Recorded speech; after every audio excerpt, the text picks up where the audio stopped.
Bismillah, walhamdulillah, wa salatu wassalam ala rasulillah. Assalamu alaikum wa rahmatullahi wa barakatuh. And welcome all viewers. Inshallah, today I want to talk about how the situation in regards to how the Palestinian people are being treated and massacred, it's becoming so bad and so unconscionable that even those who helped facilitate it and promote it and encourage it and justify it, even they are reaching a point where they can't anymore. It's just too blatant. The brutal injustices are just too much. For example, here is a tweet from Piers Morgan. He said, "The scenes from Rafah overnight are horrific. I've defended Israel's right to defend itself after October 7th, but slaughtering so many innocent people as they cower in a refugee camp is indefensible. Stop this now, Netanyahu." Of course, Piers Morgan received backlash for this from Zionists, because how dare he be against slaughtering innocent people cowering in refugee camps, unless they're Jewish, of course. Obviously, to some people, harming a single hair on an Israeli justifies the brutal massacre of countless innocent non-Israelis. But because Piers Morgan dare say something about the slaughtering of innocent Palestinians in a refugee camp, he faced some backlash and criticism, to which he replied, "I have absolute moral clarity. Dropping massive bombs on refugee camps full of innocent women and children is morally repugnant." And it's very nice to see him have this moment of absolute moral clarity, because as obvious, as blatantly obvious, it should be to every human being that dropping massive bombs on refugee camps full of innocent women and children is morally repugnant. Obviously, there's a certain segment of the population that not only justifies it, but encourages it.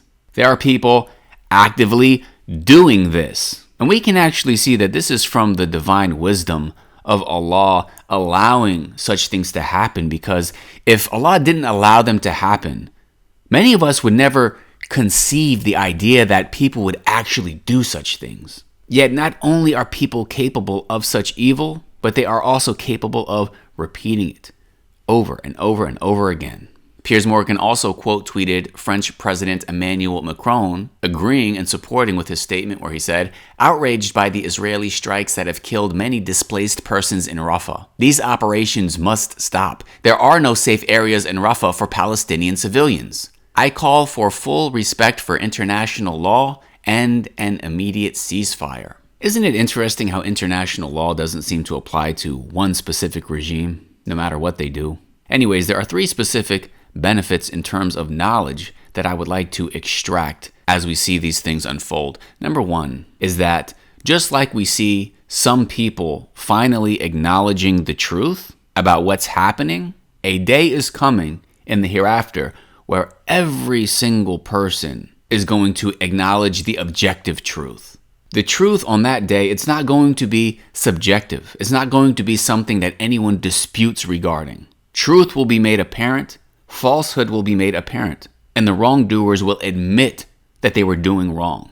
However, on that day, it's going to be too late. So we ask that Allah keep us upon the truth, because truth is always going to prevail in the end. Regardless of what happens in this life, in the hereafter, truth and justice will prevail. Which brings me to the second benefit, in that we make dua that Allah guide people to the truth. Because in the hereafter, it's going to be too late. However, as long as you are alive, there is still time to accept the truth, to embrace the truth, to repent and turn to Allah. And that is one thing that we see an influx regarding as we watch these things take place. Many people are waking up to the truth. They are embracing Islam.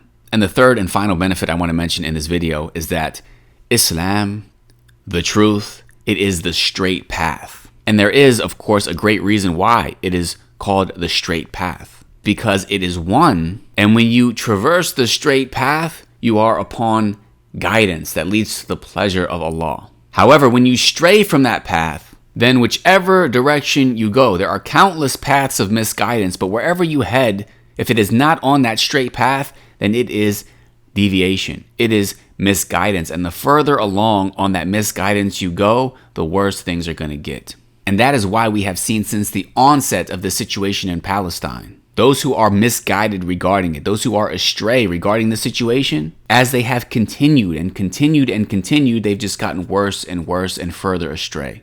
Hence, it's reaching a point where people who were in support of this and promoted this and encouraged this are realizing for themselves, this is wrong. This is misguidance. And if you can't see it at this point, when things have gotten this extreme, then the only thing that I can do is ask the one who guides to guide you. May Allah guide you, and may Allah guide all of us. Allah knows best. May Allah save and protect our brothers and sisters who are being treated in such an unconscionable manner. May Allah grant them Jannatul Firdaus. May Allah forgive all of us for our shortcomings. Allah knows best. JazakumAllahukhairan. Wassalamu alaikum wa rahmatullahi wa barakatuh.